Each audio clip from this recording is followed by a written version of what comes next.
Nou die Here is goed vir my, die Here dra my deur, amen. Ek dink om die stem van die Here te hoor, dit is lieflik, amen. Ek dink om die stem van die Here te hoor, bring 'n verandering in 'n mens se lewe in. Ek voel heel opgebou, want Sondag worstel 'n mens met 'n ding wat diep in die hart is. Maar dan moet die Here daar soos die kom en 'n bietjie vir jou, hy moet met jou praat. Halleluja. Ek dink die stem van Jesus was so kragtig dat 'n dooie man sy stem hoor. Halleluja. Here is ons lewend en ons hoor die stem, maar daar wil nog niks veranderinge kom nie.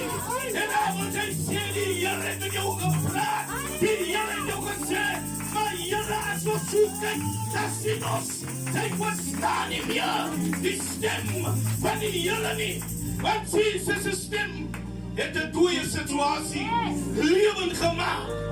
God kom in die tuin van Eden, hy vra mens, waar is jy? Amen. Die stem van die Here het hulle so gehad dat hulle wegstiek, want hulle hoor, hy roep na jou, hy roep na jou.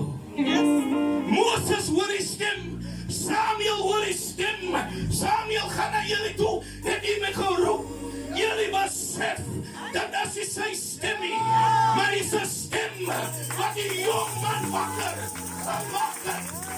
Hy sê antwoord, as hy weer die stem hoor, as hy die stem van die Here hoor, dan moet hy antwoord. Sy moet afslaan, dan is die somme enige stem nie, dat is die stem, wat my uit die armoede kom optel.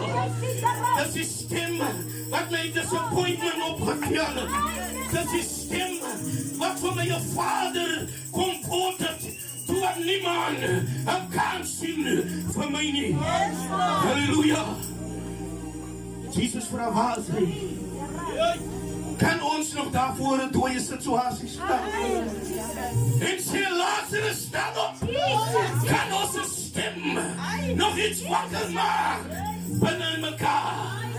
Halleluja. En vrou sê, nee, ek en die man is lang al nie gesê, as nie meer so lekker nie. Here, kom na die Here toe 'n bietjie, man. Kom na die Here toe. Kom op jou plek, man. Sê die nie, Here. Wat gaan nou weer hy stem, man? Wat moet die ander mense se stemme dan nou staan en luister? Die kan hy hoor sy ma aankom. Hy spring op, want hy is excited. Hy hoor die stem. Maria staan by die graf en sy ween. En sy kan hom nie sien nie. Wie hy werklik waar is nie. Want sy is so in droefheid. Sy is so in pyn. Maar toe hy sê Maria, sy hoor hom stem. Toe spring sy van blijdskap, van die stem van die Here. Het ons neergedra. En dit maak lewend. Dit maak lewend. Halleluja. Kom ons prys die Here. Vanmorgen.